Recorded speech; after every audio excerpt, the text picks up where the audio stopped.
Morto Vincenzo Agostino, papà di Antonino, era conosciuto per il suo impegno e per la sua lunga barba bianca. L'avrebbe tagliata solo dopo che fosse stata scoperta la verità sulla morte del figlio e della moglie incinta.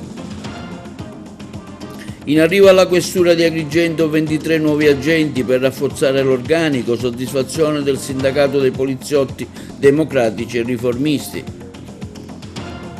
Sopralluogo stamani del sindaco Miccichè presso il cantiere di Contrada Misita per la riapertura della viabilità del ponte al senso alternato. A Favara la giornata degli aquiloni, ampia partecipazione degli studenti all'evento. La Scala dei Turchi è stata inserita tra i 100 geositi più importanti nel mondo.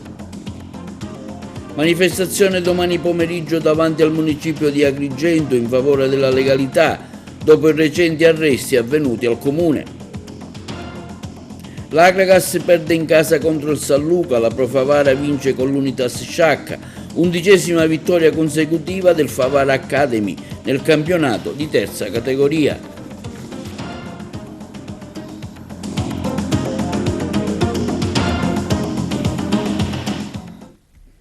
Buongiorno, benvenuti con l'appuntamento odierno del nostro telegiornale TV Notizie. È morto Vincenzo Agostino, 87 anni, che per tanti anni si era battuto per ottenere giustizia per la morte del figlio Nino, l'agente di polizia assassinato dalla mafia, insieme alla moglie incinta Ida Castelluccio, l'8 agosto del 1989. Il servizio. È morto Vincenzo Agostino, di anni 87, che per tanto tempo si è battuto per ottenere giustizia per la morte del figlio Nino, l'agente di polizia assassinato dalla mafia insieme alla moglie incinta Ida Castelluccio l'8 agosto del 1989. Era conosciuto per il suo impegno per la lunga barba bianca. L'avrebbe tagliata solo dopo che fosse stata fatta verità sui mandati del duplice omicidio e sul depistaggio delle indagini. Sua moglie, Augusta Schiera, era morta nel 2019, ma Vincenzo Agostino ha continuato senza sosta la sua battaglia fino all'ultimo. Sulla morte di D'Agostino registriamo una dichiarazione del segretario generale del Movimento dei Poliziotti Democratici di Agrigento, che afferma come fu un triplice omicidio che fece tanto scalpore ma che rischiava di arenarsi a causa di numerosi depistaggi, se non fosse stato per la caparbietà e l'amore verso il figlio di Vincenzo Agostino, che ha lottato con tutta la sua forza affinché quell'orrendo crimine potesse avere giustizia con l'arresto degli esecutori e dei mandanti. Giurò davanti al mondo intero di non togliersi più la sua candida barba bianca fino a quando giustizia non fosse stata fatta. A tutt'oggi, afferma il segretario Alletto, Vincenzo non avrebbe potuto radere la barba poiché l'opera di giustizia da lui con il cuore in mano invocata non si è ancora conclusa, considerato che il procedimento penale a carico dell'ultimo boss di mafia non si è ancora concluso. Che la terra ti sia lieve, Vincenzo, e gli uomini onesti di questo paese continueranno ad operare affinché chi si è macchiato di questo orrendo crimine ne paghi le giuste conseguenze. Sentiamo ora lo stesso Agostino in occasione di una manifestazione organizzata dall'Anzi di Agrigento nella rappresentazione teatrale Anime che si amano, svoltasi al Teatro Pirandello di Agrigento. Per dire qualcosa ai giovani. I giovani devono sapere che qui stasera hanno un padre che 30 anni fa ha visto ucciso il figlio proprio sotto i propri occhi. Credo che sarò l'unico padre vivente, quindi vi lascio immaginare come mi posso sentire io, perché 8 mesi fa mi ha lasciato la mia compagna di una vita assieme, che abbiamo lottato assieme, io e mia moglie, Augusta Schiera, che oggi non c'è più, ma è sempre qui con me presente. Ragazzi, io vi dico una cosa soltanto. Qui hanno parlato persone che sanno parlare meglio di me, però io vi racconto una cosa. Mio figlio La scuola che non ho potuto avere io l'ha avuto lui, i miei figli, 4 figli, 2 maschi e 2 femmine. Hanno studiato, dovevano compiere il militare. Quando dovevano fare il militare, uno di questi, Antonino, ha scelto di fare il militare ausiliario. Facendo il militare ausiliario ha potuto fare semplicemente per un motivo. Non so quanto di voi conosce la pedina penale, il casellario giudiziario, chiamiamolo così. E questo casellario giudiziario per voi giovani è importante, ragazzi, perché quando siete grandi non si può fare neanche una domanda, non potete diventare neanche professoresse, professori quelli che siete, perché non potete entrare nella pubblica amministrazione. Quindi questo casellario giudiziario voi lo dovete tenere sempre integro, perché se c'è macchiato questo poi non potete entrare in queste cose. Mio figlio Nino l'ha potuto fare, è entrato nella Polizia di Stato, ha fatto un giuramento. Questo giuramento per me è stato importantissimo, perché quando voi vedete fuori una divisa che è indossata o di un signore o di una signora, quella divisa, quel cappello sono i nostri tutori, sono che ci guardano a noi ragazzi, ricordatevelo, ricordatevi questo. Però scusate, c'è troppo luce e non ci vedo bene,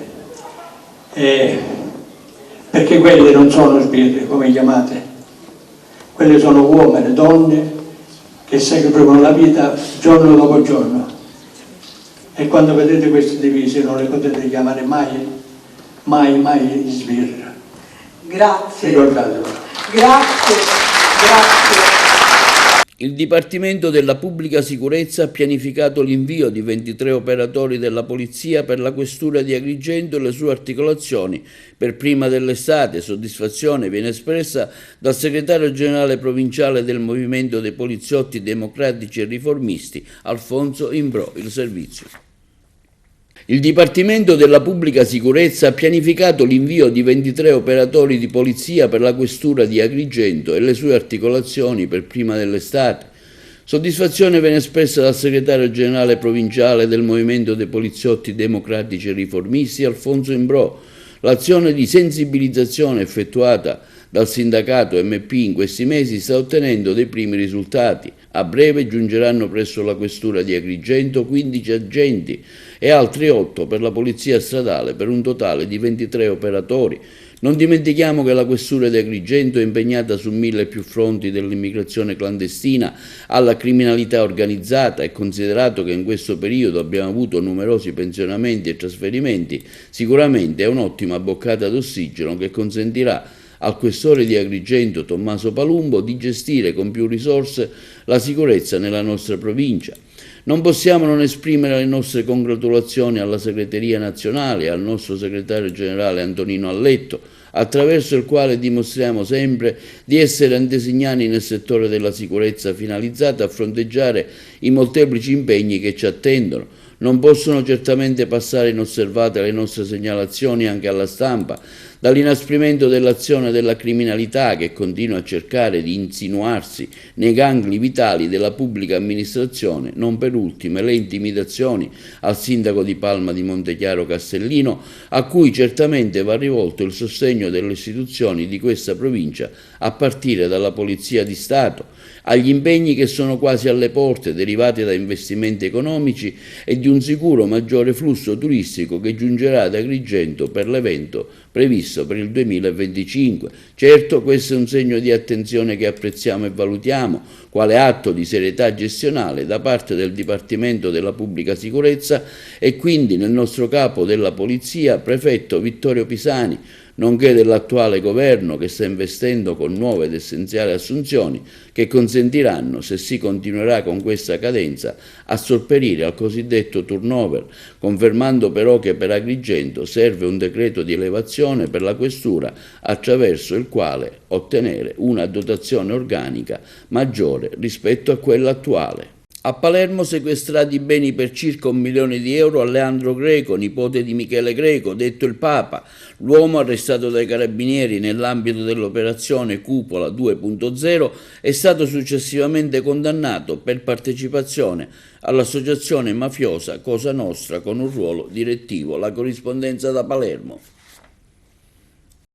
I carabinieri del nucleo investigativo del Comando Provinciale di Palermo hanno dato esecuzione a un provvedimento emesso dal Tribunale di Palermo, sezione misure di prevenzione, che aveva accolto le richieste della locale Procura della Repubblica, con il quale è stato disposto il sequestro di beni riconducibili a Leandro Greco.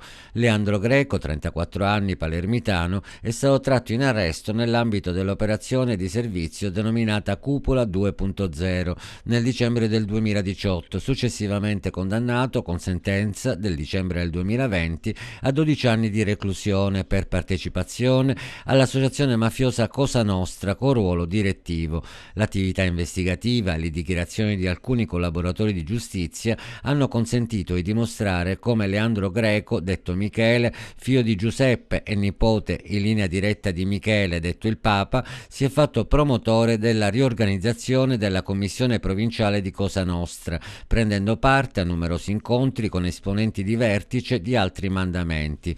Dall'attività tecnica è emerso allora che sarebbe stata la figura designata ad assumere un ruolo di primo piano nel mandamento di Ciaculli. Il quadro probatorio raccolto nell'ambito delle indagini patrimoniali, intraprese subito dopo il suo arresto, è stato in grado di dimostrare come beni della sua disponibilità fossero in realtà il frutto delle sue attività illecite poste in essere nel corso degli anni, consentendo al Tribunale di Palermo di emettere l'odierno provvedimento di sequestro riguardante 12 rapporti bancari, 2 imprese individuali site in Palermo con attività di ristorazione, con attività di ingrosso di prodotti ortofrutticoli, una unità immobiliare destinata al laboratorio artigianale. Il valore complessivo del sequestro ammonta a circa 1 milione di euro.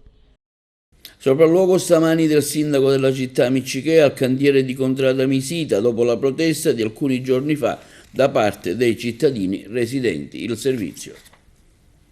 Sopralluogo stamani del sindaco della città Francesco Miccichè al cantiere di Contrada Misita dopo la protesta di alcuni giorni fa da parte dei residenti impossibilitati a raggiungere le proprie abitazioni per via del ponte chiuso sulla strada provinciale 71B Cavaleri Magazzeni dal chilometro 1,500 al chilometro 1,900 per la sostituzione dei giunti stradali sin dal 10 aprile fino a cessato bisogno per la messa in sicurezza e l'eliminazione delle condizioni di pericolo, questo quando indicato nell'avviso installato all'ingresso del cantiere. I cittadini più volte hanno chiesto all'amministrazione provinciale e al direttore delle infrastrutture stradali del libero consorzio di avviare il senso di circolazione a una corsia, predisponendo magari un semaforo per regolare il traffico delle auto. La risposta è stata assolutamente negativa da parte dell'ingegnere preposto ai lavori. I cittadini nel corso della loro protesta hanno più volte evidenziato, anche con foto e video, che spesso il cantiere è vuoto, mancando le maestranze che eseguono i lavori. Ciò provoca ovviamente tempi più lunghi. Insomma, una situazione di grande disagio che ha spinto i cittadini residenti a chiedere la collaborazione del sindaco e delle autorità preposte comunali per fare pressione affinché si possa istituire il senso alternato di circolazione. Stamani il sopralluogo del sindaco Miccichè che ha detto che farà il possibile per fare attuare il provvedimento. Siamo qui sul ponte che porta in Contrada Misita, ho fatto il sopralluogo stamattina per verificare in effetti il disagio che si era creato agli abitanti di questo quartiere. Ho contattato il direttore dei lavori, sono anche il mio ingegnere Gerlando Principato che mi assessore ai lavori pubblici, che peraltro è uno degli ingegneri che ha lavorato per il ponte Morandi a Genova, quindi grande esperto in questa tipologia di lavori. Stiamo trovando la soluzione per poter al più presto riaprire la strada a metà corsia per far sì che il disagio che si è creato finora viene risolto. Si è svolta stamani a Favara la giornata degli aquiloni presso lo spazio del Belvedere a San Francesco, organizzata dalla Presidente della Commissione Pari Opportunità del Comune di Favara, Etta Miliotto, in collaborazione con le scuole e l'amministrazione comunale. Ha seguito per noi l'evento Margherita Trupiano. Etta Miliotto, Presidente del Comitato Pari Opportunità del Comune di Favara. Oggi un momento per liberare, parlare di libertà e liberare in cielo questi aquiloni con il contributo delle scuole, un momento di sensibilizzazione. Ci racconti un poco di questa iniziativa? Sì, con la Commissione Comunale per le Pari Opportunità abbiamo avuto questa idea di voler rappresentare la libertà e la pace proprio in questo giorno 22 aprile, dando gioia e vita attraverso la metafora degli aquiloni. Le scuole, io devo ringraziare le scuole perché le presidi, le dirigenti sono state quelle che hanno supportato, sostenuto questa bellissima idea, ma doppiamente significativa perché oggi mi rappresenta, come raccontava la mia cara nonna Antonia, la giornata della primavera Mari e Mondi, perché mi diceva che noi viviamo 3 primavere. Quella del mese di febbraio, il 21 febbraio, che è la primavera nostra del mare dove fioriscono i mandorli, il 21 marzo che è la primavera della stagione e poi il 21 aprile che rappresenta la primavera Mare e Mondi. Ecco, tutto questo ha portato a questa idea di realizzare questa giornata e pensare alle donne, ai bambini che in questo momento sono privati della libertà, questa libertà in senso lato che dà la possibilità di vivere la vita. Siamo qui per godere e fare godere ai ragazzi di questi momenti e poi c'è anche la manualità, anche attraverso la costruzione di questi aquiloni che ha portato i ragazzi ad avere una settimana così intensa di questa bellezza, quindi c'è tutto un arcipelago di idee, di sensazioni e di grandi sentimenti. Beh, intanto è una bellissima giornata anche perché diamo la possibilità ai ragazzi di utilizzare un qualcosa che da tanto tempo non ci giocano più, gli aquiloni, che è una cosa anche simbolica bellissima. Ringraziamo la Commissione per l'opportunità che ha avuto questa splendida idea e oggi fortunatamente anche grazie alla bella giornata, oggi oltre di parlare di primavera, di tradizioni, di modo di divertirsi di altri tempi, parliamo di pace, perché l'iniziativa è sicuramente collegata anche a una richiesta forte che viene ormai da tutte le parti della società civile di pace e di serenità. Oggi con i ragazzi facciamo questo, una bella giornata splendida dove giocheranno, dove faranno delle riflessioni e dove la comunità si appropria di uno spazio importante che è il Belvedere della Collina San Francesco.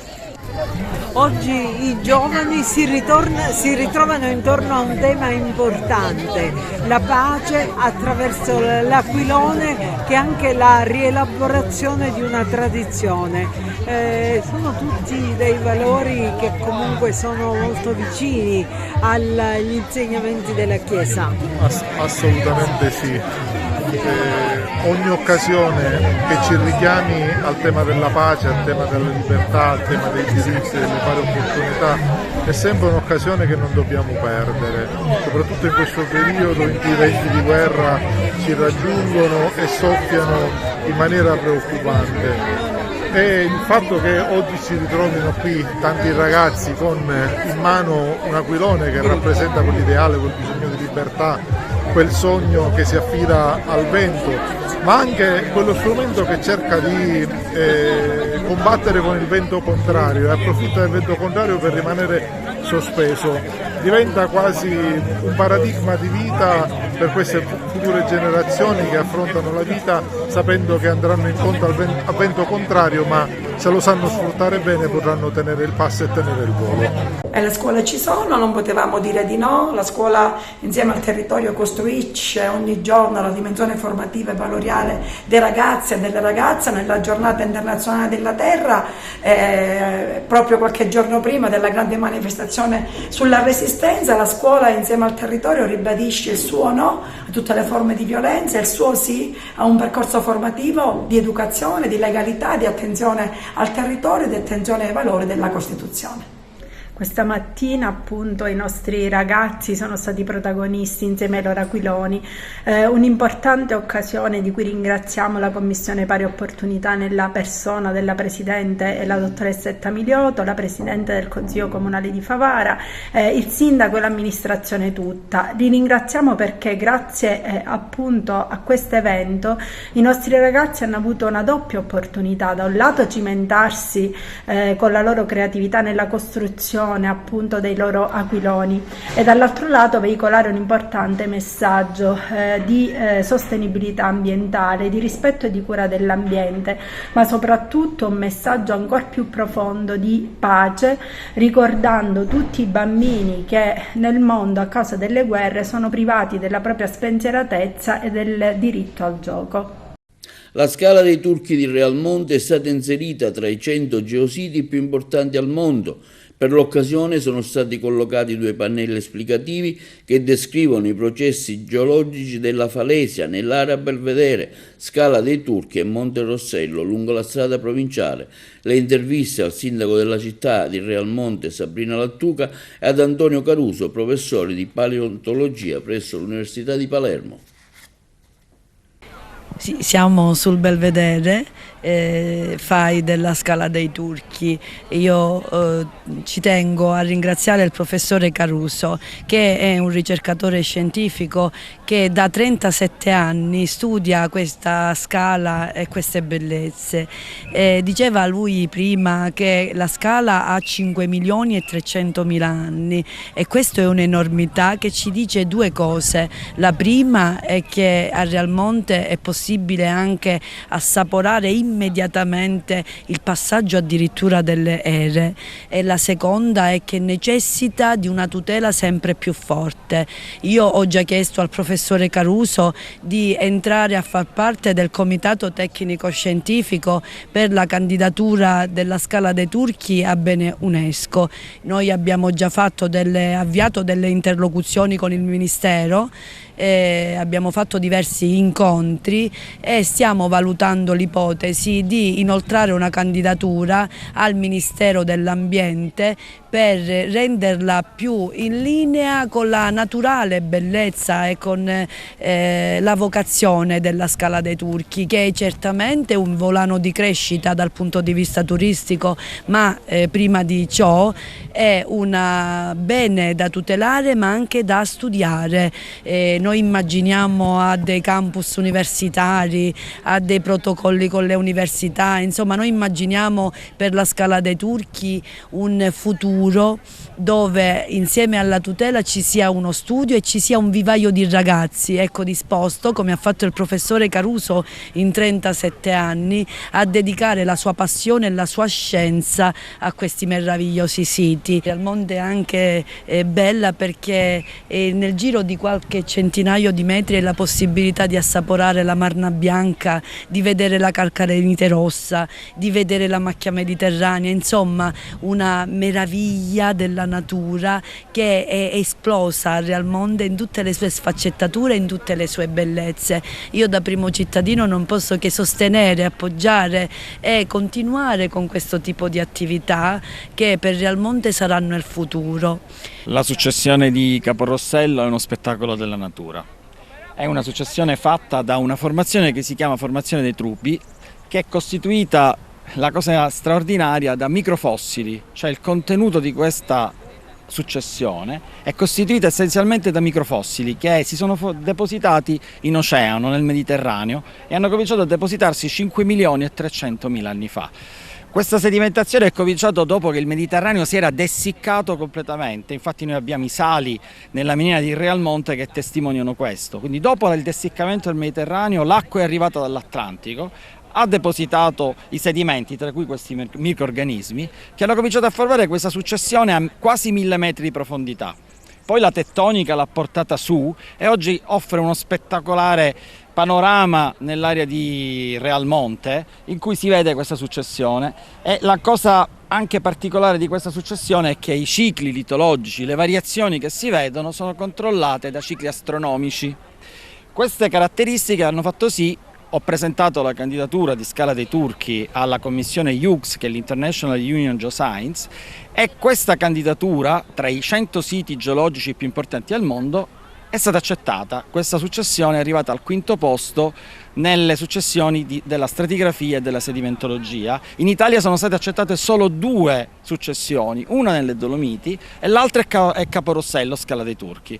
Proprio oggi stavo preparando la parte finale per inserire Scala dei Turchi in questo libro americano internazionale, e avrà una ricaduta sul GeoHeritage e anche sul patrimonio che tutela l'UNESCO. Quindi la particolarità di questa successione, che ho studiato per oltre 30 anni, alla fine avrà un riscontro anche potenzialmente turistico per i turisti che arrivano e vogliono anche vedere i panorami geologici, a capire cosa significa quell'affioramento, che ha una importanza straordinaria per la storia della Terra. Lì tutto il clima della Terra è registrato in questi cicli, da 5 milioni e 3 fino a 1 milione e 8 nella successione di Faro Rossello.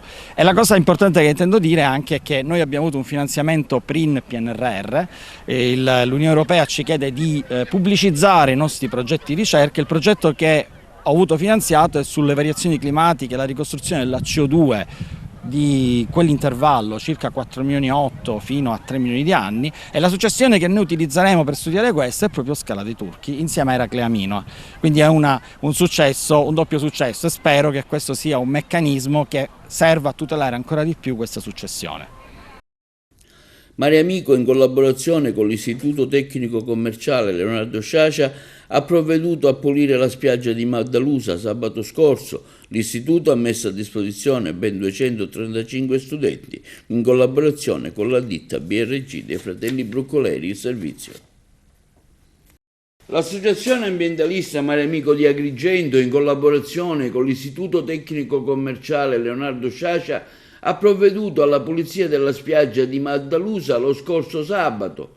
L'istituto, diretto dalla dirigente scolastica Milena Siracusa, ha messo a disposizione ben 235 studenti e la ditta BRG dei fratelli Bruccoleri ha fornito un mezzo commato, potendo realizzare la più grossa operazione ambientalista degli ultimi anni.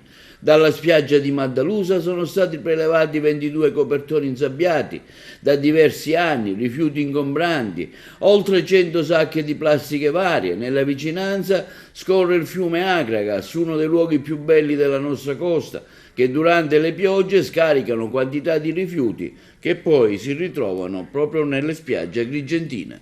Gran parte dei rifiuti che noi troviamo in spiaggia arrivano attraverso i fiumi.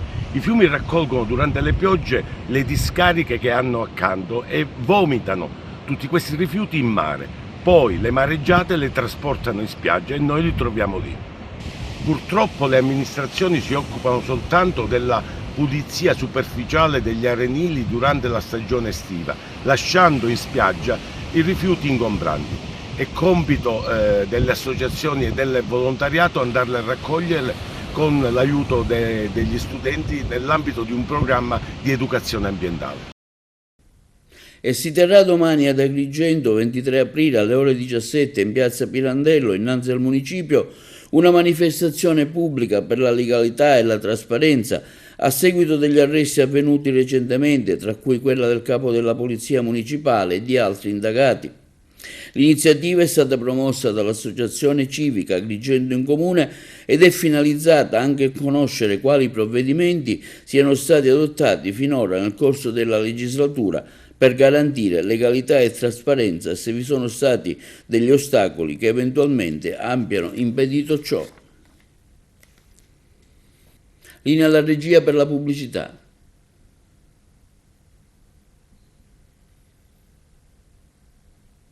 Ha deciso di non ricandidarsi il sindaco della città di Gela, avvocato Lucio Greco. Non ci sono più i presupposti per continuare l'esperienza di sindaco e di amministrare la città. Sentiamo proprio lo stesso sindaco di Gela, avvocato Lucio Greco. Cari cittadini, sento il dovere di rivolgermi a voi e farvi conoscere la decisione di non presentare la mia ricandidatura a sindaco. Rimango convinto, infatti, che i cittadini debbano rimanere i veri protagonisti delle decisioni politiche e come capo dell'amministrazione ho la responsabilità di coinvolgervi direttamente per farvi sentire la mia vicinanza ed esprimervi la gratitudine per la fiducia che mi avete sempre manifestato. Ho il dovere morale e politico di rinunciare alla mia candidatura perché l'attuale momento storico che sta vivendo l'ente territoriale, contrassegnato dalla mancanza di risorse umane ed economiche, reso più difficile e complesso dalla dichiarazione di dissesto, impone infatti che l'autorità comunale sia assistita dalla piena fiducia delle forze politiche che la devono sostenere e dal rispetto delle forze di opposizione. Queste condizioni non ci sono più e quando mancano queste garanzie si deve avvertire la sensibilità di rinunciare responsabilmente a proseguire l'esperienza amministrativa. Con questa scelta serena intendo compiere sia un doveroso atto di servizio verso l'ente territoriale che ho avuto l'onore di rappresentare e sia una forma di rispetto verso la comunità locale tutta. Vi posso assicurare che l'interesse verso la città non è mai venuto meno e grazie all'impegno dei miei assessori, a cui va il mio più sentito ringraziamento, sono riuscito, nonostante la pandemia e il dissesto, a compiere concreti passi verso la ricostruzione, con cantieri aperti e interventi strategici che necessitano di essere proseguiti. Voglio sperare che la prossima amministrazione saprà completare tutti questi progetti e si potrà quindi realizzare la Gela del futuro, quella città greca che deve al mare, alla sua straordinaria natura, alla sua storia millenaria, una bellezza riconosciuta a livello internazionale di cui davvero dobbiamo essere orgogliosi. Mi permetto di ricordare i tanti progetti già avviati: Salone e area esterna Chiesa Cappuccini, Salone parrocchiale San Sebastiano, Piazza Sor Teresa Valsè, Biblioteca Comunale, interventi di ristrutturazione ed efficientamento nella struttura dell'IPAB Antonietta Aldisio, dove sono ricoverati i nostri anziani, Viale Mediterraneo, Via Niscemi, Via Navarra, Via Ventura, Porta Vittoria, Via Generale Cascino, Via Venezia, Via Recanati, Centro per anziani Via Giulio Siracusa, Youth Center, Lungomare Federico II, che va il tratto dalla Capitaneria di Porto sino al Lido La Conchiglia. A questi poi vanno aggiunti quelli in fase di avvio con i finanziamenti del PNRR: Orto Pasqualello, Palestra Stadio Vincenzo Presti, ex Mercato Ortofrutticolo, ex Scalo Ferroviario, Orto Fontanelle, Palazzo della Cultura, miglioramento della sicurezza della mobilità pedonale e carrabile.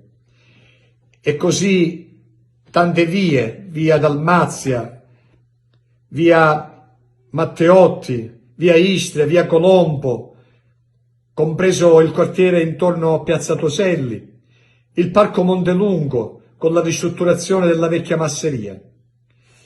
Importante poi è anche quanto realizzato sul fronte della sicurezza pubblica e della tutela dei cittadini, con un impianto davvero all'avanguardia di videosorveglianza, innovativo e tecnologicamente avanzato, che rende la nostra città davvero molto più sicura.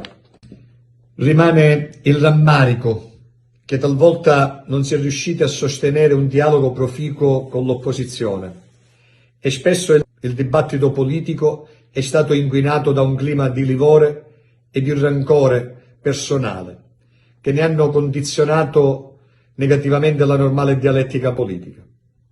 Mi auguro che chiunque vincerà potrà lavorare in un contesto più collaborativo e si sappia trovare la più ampia convergenza e unità di intenti, con l'unico obiettivo di fare il bene della nostra città. Così come mi auguro che i deputati eletti nel nostro territorio sappiano difendere gli interessi della nostra città, che tanto ha dato e poco ha ricevuto. Voglio scusarmi con voi per ciò che non sono stato in grado di realizzare, ma vi prego di credermi, ho cercato di dare tutto me stesso, sempre nel rispetto della legalità e delle regole democratiche.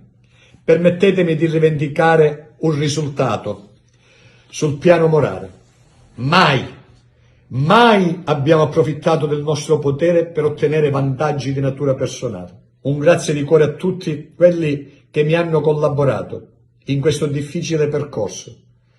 Consiglieri comunali, dirigenti, dipendenti e collaboratori vari, ma soprattutto un grazie a tutti i cittadini e a quelle persone umili e fragili i cui bisogni sono stati sempre al centro del mio impegno politico-amministrativo. Spero che il prossimo Consiglio Comunale e la prossima amministrazione saprà dare alla città la risposta che merita e sappiano collaborare con tutte quelle forze dello Stato, prefettura, questura, magistratura e forze dell'ordine, che hanno dimostrato in questi anni di essere sempre presenti e vicini alla nostra città. Matteo Messina Denaro, presente nei vari social con un falso nome, il servizio da Trapani. Nonostante la trentennale latitanza, Matteo Messina Denaro non si è mai privato della libertà personale o della possibilità di uscire di casa nella sua Sicilia, lì dove era stato certamente molto conosciuto. Il boss di Cosa Nostra, secondo quanto recentemente emerso, non si è neppure mai privato dei social network sui quali presenziava con un nome falso, l'ennesimo. Francesco Averna, così si chiamava il suo alter ego social, era un medico con 60 follower circa, nessuna foto personale, al posto del suo viso Averna. Aveva come foto profilo quella di un cagnolino, tra i suoi amici social appaiono diversi commercianti di Campobello di Mazzara, un giovane che lavora in una pizzeria del centro, così riporta Repubblica, avrebbe ammesso di averlo visto spesso ordinare pizze e bibite, ma di non aver mai immaginato che proprio quello potesse essere il boss di Cosa Nostra. Per Instagram Matteo Messina Denaro era un medico laureato all'Università Bocconi di Milano, con lo stesso nome si presentava anche su Facebook, dove il super latitante aveva solo 5 amici, 4 donne, di cui 3 di Mazzara, dove viveva, e il negozio di abbigliamento di Partanna.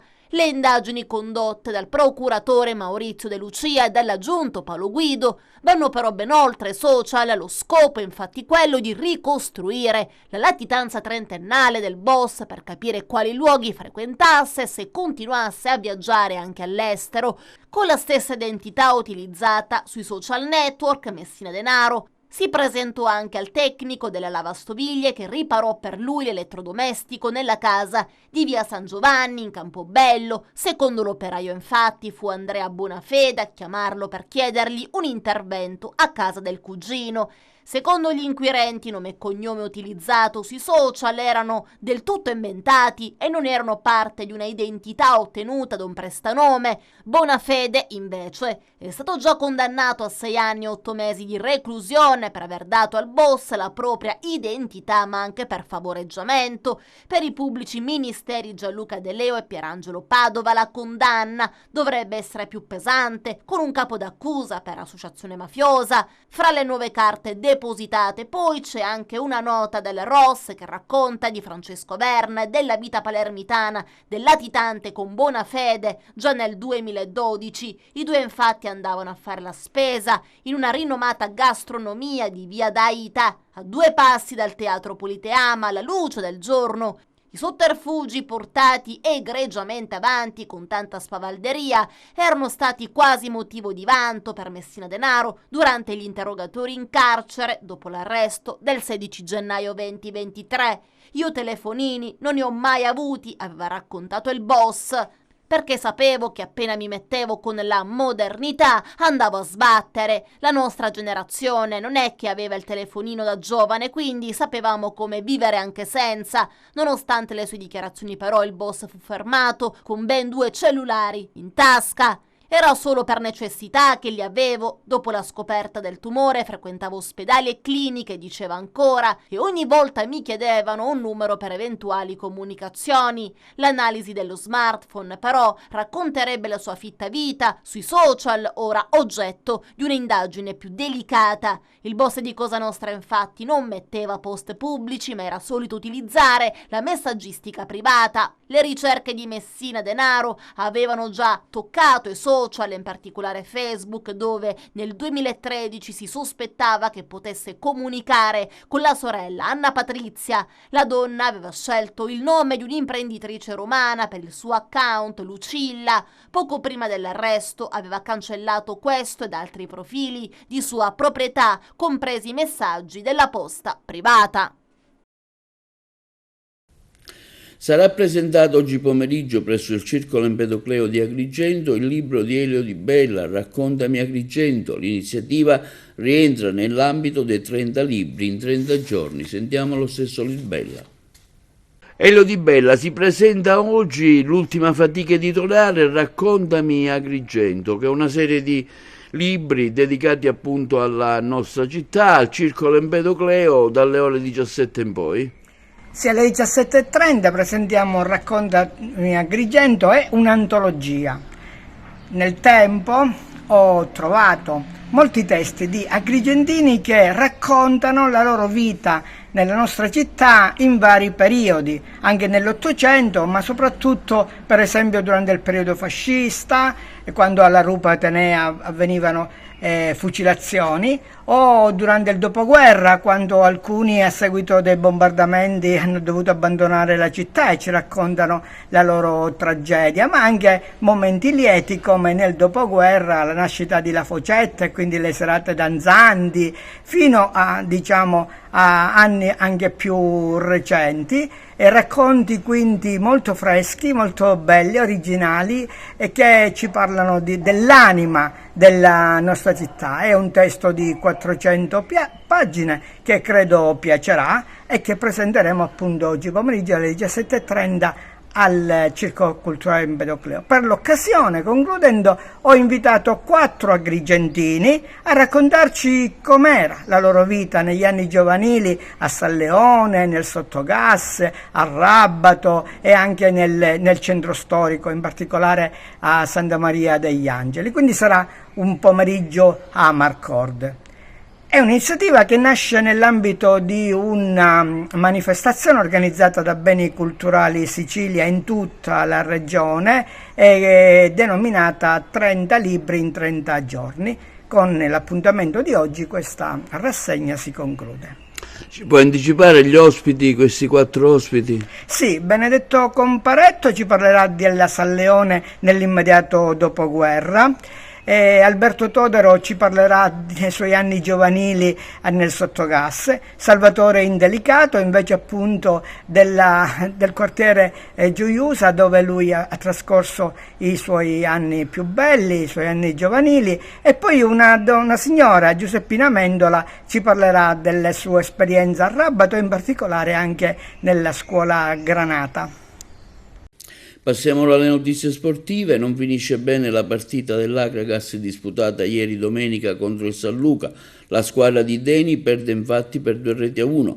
In sala stampa il patron Giuseppe Deni ha dichiarato: ultime battute finali di una stagione in cui però abbiamo mantenuto fede nel salvare la permanenza nella categoria della Serie D Girone I. Ma Deni guarda con ottimismo la prossima stagione. Il servizio di Carmelo Lentini.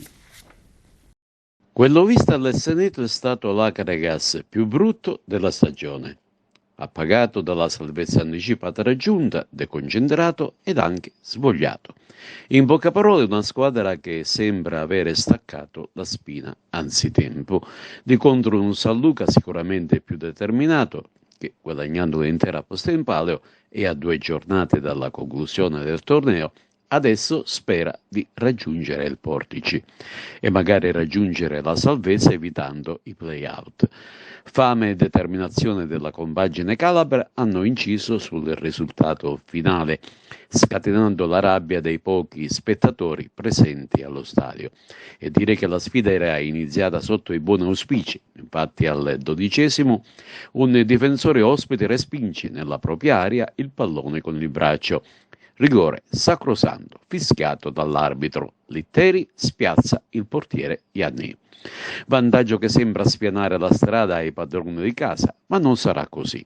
Dopo meno di 5 minuti, una dormita generale, e il San Luca pareggia con Pelle, che e ciò accresce le motivazioni della compagine calabra che al 41esimo si portano in vantaggio. Qualche fischio dalla tribuna, ma c'è ancora tutto un secondo tempo da giocare. Nei primi minuti della ripresa una seconda ammonizione costringe l'arbitro a sventolare il rosso al capitano Cipolla, che così lascia in inferiorità numerica la propria squadra e sotto di una rete. Non succede più nulla e alla fine i 3 punti vanno a San Luca.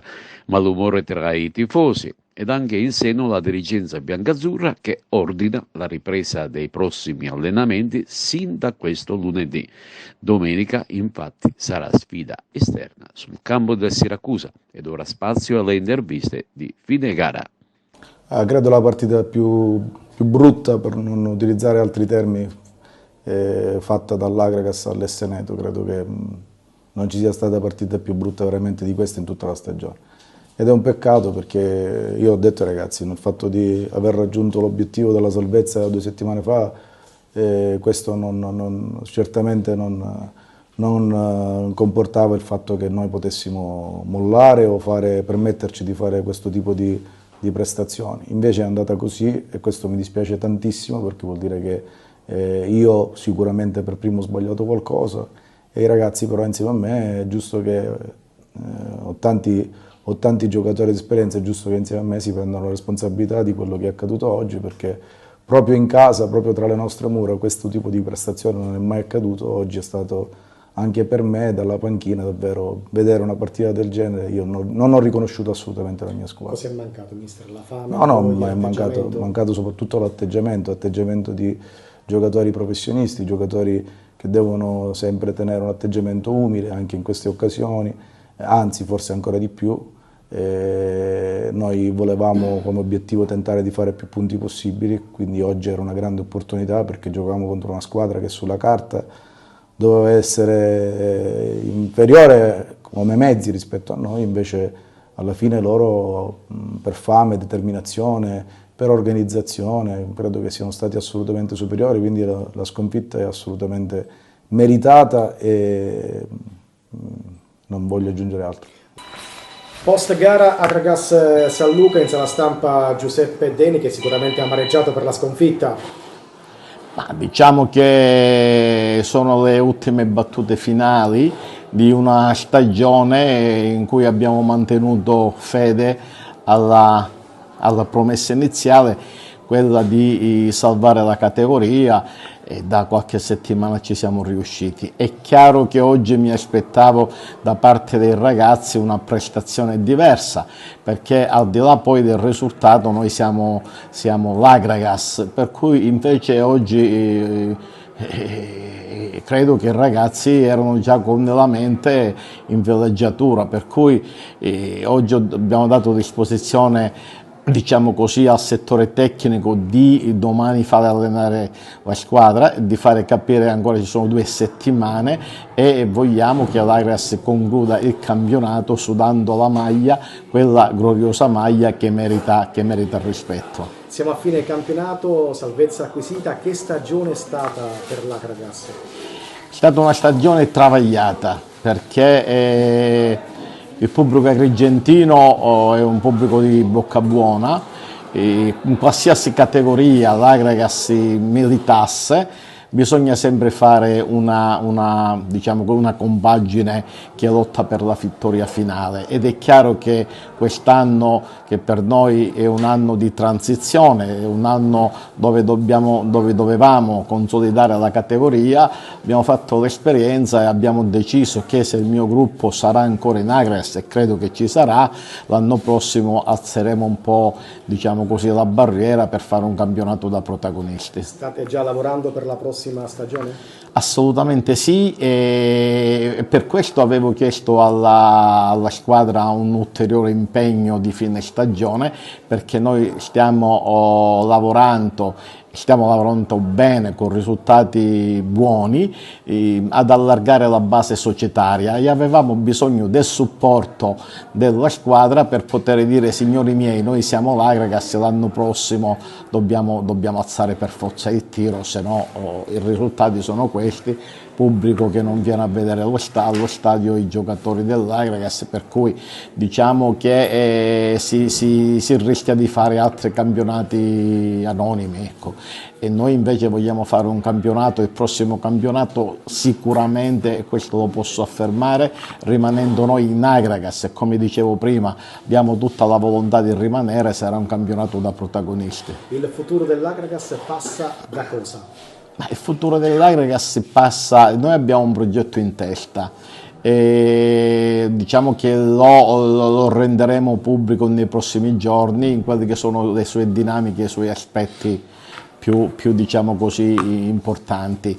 È chiaro che la concessione dello stadio comunale è un passo obbligato, perché dobbiamo adeguare il campo a tutta una serie di cose, per cui una delle priorità dell'Agragas è quella della gestione del campo, ma non solo quella. Poi dovremmo coinvolgere l'imprenditoria della provincia, tutta l'imprenditoria si deve rendere conto che dobbiamo puntare a puntare tutte le forze ad una compagine che dovrà militare in campionati sicuramente professionistici. Un'ultima domanda: ai tifosi dell'Agragas cosa può promettere, quale messaggio vuole lanciare? Ma io i tifosi li ho sempre guardati con un occhio particolare, con molto rispetto. Diciamo che quello che posso dire è di starci sempre vicini, perché questa società si attrezzerà per il futuro, e di pensare tutti che abbiamo un obiettivo e un amore che è l'Agragas, per cui diatribe, malintesi li dobbiamo superare tutti per un obiettivo comune, è quello di vedere l'Agragas nei campionati e nei terreni di gioco che merita. Dunque in Serie D è stata una giornata ricca di sorprese. Dopo il crollo dell'Agragas in casa con il San Luca, il Canicattì schiaccia la Cireale. La San Cataldese supera la Nuova Egea e si mette al riparo. Morale della favola: il San Luca supera il Locri in classifica e insidia il Portici, che si trova a 3 punti sopra, e rimette in discussione la zona play-out. Un torneo che per la bassa classifica non è affatto scritta la parola fine. I risultati: Trapani Licata 2-1 giocata di sabato, Agragas San Luca 1-2, Canicattì Città Cireale 5-0, Castrovillari Portici 1-1, Locri Reggio Calabria 1-4, Ragusa Gioiese 2-1, San Cataldese Nuova Egea 2-0, a Vibo Valenzio ha vinto il Siracusa per 1-0. Hanno riposato Città di Sant'Agata e il Reale Casalnuovo. In eccellenza la Pro Favara si aggiudica il derby agrigentino con lo Sciacca per 1-4 e porta a 20 il distacco dalla terza in classifica. Questo significa che la Pro Favara vola alla fase successiva dei playoff promozione. Vince come da copione anche la neopromossa Nissa, che passa a Mazara senza problemi. La Pro Favara batte l'Unitas Sciacca in trasferta per 4-1. Sentiamo il servizio di Giuseppe Moscato. La Pro Favara fa poker a Sciacca e si avvia a concludere alla grande il campionato di eccellenza Girone A, con il pensiero alle semifinali nazionali di play-off per puntare al salto di categoria ed approdare in Serie D. Un 4-1 che penalizza forse un po' troppo l'Unitas Sciacca. Le due squadre avevano giocato un primo tempo non bello, senza farsi male, forse in relazione al fatto che per entrambe il risultato era ininfluente. Nella ripresa lo Sciacca riparte con più grinta, puntando decisamente in attacco, con il chiaro intento di fare proprio l'incontro. Così il match si trasforma, si vivacizza, con Sciacca e Pro Favara che danno vita a un gioco a viso aperto che porta subito lo Sciacca in vantaggio con un gol di Iraci. La Pro Favara non ci sta, mister Catalano chiede ai suoi ragazzi di alzare il ritmo. Da qui è tutto un crescendo ed il pareggio arriva al 55esimo con Vito Lupo che sfrutta un'incertezza della difesa dello Sciacca. Sciacca che riprova ad andare in avanti e al 60esimo quasi ci riesce con Fricano con un tiro angolato che consente al portiere Scuffia di mettere in mostra tutta la sua bravura.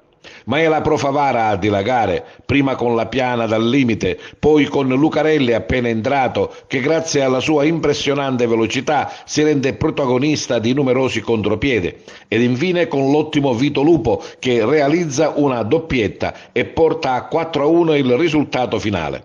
Pro Favara proiettata con morale altissimo alla fase nazionale dei play-off di eccellenza che la vedrà domenica 24 maggio di fronte ad una squadra della Campania. Ma ecco le interviste di fine gara. Non era facile venire a Sciacca dopo aver raggiunto l'obiettivo delle fasi nazionali, perché sai, a volte si perdono anche le motivazioni, qualcuno ha paura di farsi male e quindi magari qualcuno si risparmia per cercare un attimino di arrivare in quel periodo nel miglior modo possibile. Però devo dire che i ragazzi hanno avuto un approccio importante, sanno l'importanza di quello che stiamo facendo in questo periodo, perché domenica in casa abbiamo fatto una partita strepitosa, abbiamo continuato a lavorare e oggi abbiamo continuato a fare quello che bene o male facciamo sempre nella gestione della palla, nella costruzione, in tutto quello che noi facciamo durante la settimana, e devo dire che lo stanno facendo abbastanza bene. È vero che adesso noi abbiamo un mese di sosta dove magari non abbiamo più la possibilità di fare partite che magari mentalmente ti possono fare stare sempre sul pezzo, però col direttore abbiamo già parlato, stiamo organizzando 2 o 3 amichevoli importanti con squadre magari di categoria superiore, dove magari ci possiamo impegnare mentalmente a dare qualcosa in più per arrivare il giorno 26 in una condizione tale per affrontare la partita che è quella che a noi in questo momento interessa di più. Ma credo che abbiamo fatto un'ottima partita, non solo il secondo tempo, abbiamo avuto la parte della gara dove credo abbiamo fatto bene, abbiamo gestito anche bene la palla in un campo dove sinceramente non si può giocare un crack bene, invece i ragazzi hanno fatto tutto quello che cui avevamo lavorato, abbiamo preparato, abbiamo costruito dal basso, abbiamo cercato di mettere in difficoltà lo Sciacca che è un'ottima squadra e abbiamo avuto 2 o 3 situazioni importanti nella prima parte della gara. Poi nella seconda parte della gara siamo partiti maluccio, perché i primi 10 minuti anche con il modulo che lo Sciacca ha cambiato ci ha messo un attimo in difficoltà, abbiamo subito gol, però devo dire che poi i ragazzi hanno avuto una grande reazione, è una squadra che ha grande qualità, grande voglia e credo che poi la vittoria finale sia meritata. Intanto devo fare i complimenti al Favara per il campionato che ha fatto e anche per la partita di oggi.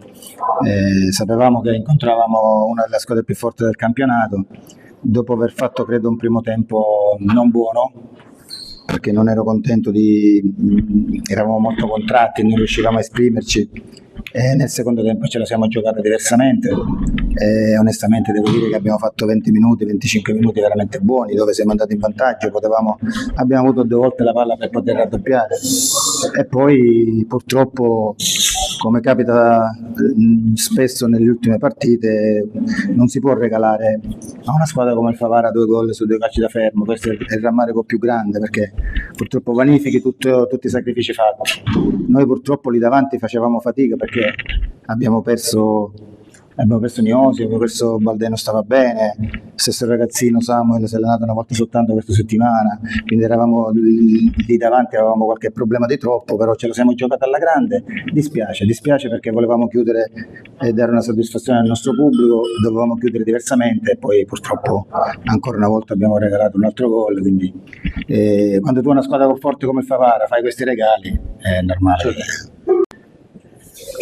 Ci presentiamo con una squadra che sta recuperando tutti i giocatori che erano infortunati. Questa è la cosa più bella, è la notizia più bella che potevamo avere in questo finale di stagione. Certo, avrei preferito averli durante il campionato sempre tutti a disposizione, come ha detto il mister, perché purtroppo i cambi fanno la differenza. Quindi ci sono i pro e i contro in questa situazione, perché da un lato noi abbiamo bisogno di rifiatare, quindi per noi secondo me è un pro. Chiaramente il mister vorrebbe sempre l'alta pressione, le concentrazioni della partita di campionato e quindi avrebbe preferito non è che non finisse così, però per noi invece è importante che stiamo recuperando tutti i giocatori, rientrare Tucci che già sta bene, che rientra a buon tempo che oggi non c'era, insomma vediamo che cosa succede. 11ª vittoria consecutiva della squadra del Favara Academy, che vince per 3-0 contro il Kamikos nel campionato di terza categoria, 3 punti che le consentono di raggiungere il terzo posto in classifica. Sentiamo il servizio di Giuseppe Moscato. 11ª vittoria consecutiva per il Favara Academy di mister Rosario Cinquemani nella penultima giornata del girone agrigentino del campionato di terza categoria. Il Favara Academy si è imposto per 3-0 sulla Kamikos di Siculiana. Nonostante il netto risultato, non è stata una trasferta facile, con un primo tempo che ha visto i padroni di casa tenere ottimamente il campo e anche impensierire il Favara Academy con numerose incursioni in avanti ed andando vicino al gol al 70° colpendo anche un palo. Favara Academy che solo negli ultimi 20 minuti preme sull'acceleratore. Ad aprire le marcature è stato Dario Niesi, dopo qualche minuto arriva il raddoppio con uno splendido gol di Sardo ed infine chiude definitivamente l'incontro Giglia, servito con un impeccabile assist dall'appena entrato Chiarenza. Con questa vittoria, l'11ª consecutiva, il Favara Academy si posiziona al terzo posto in classifica nel girone agrigentino del campionato di terza categoria, a pari punti con l'Atletico Real Monte, con il secondo posto che dista solo 3 lunghezze ed è occupato dal Rivel Platani, che domenica prossima, ultima di campionato, si scontrerà proprio con il Real Monte, mentre il Favara Academy farà visita al fanalino di coda Villa Seta. E questo è tutto per l'appuntamento del nostro TV Notizie. Vi ricordiamo che i nostri programmi sono visibili streaming in tutto il mondo nel sito www.televideagrigento.tv, il telegiornale sul canale 93 di Video Sicilia alle ore 15 e alle ore 20 e replica la mattina alle 9 e in tutta Italia sul canale 268. Vi auguriamo pertanto un buon proseguimento della giornata.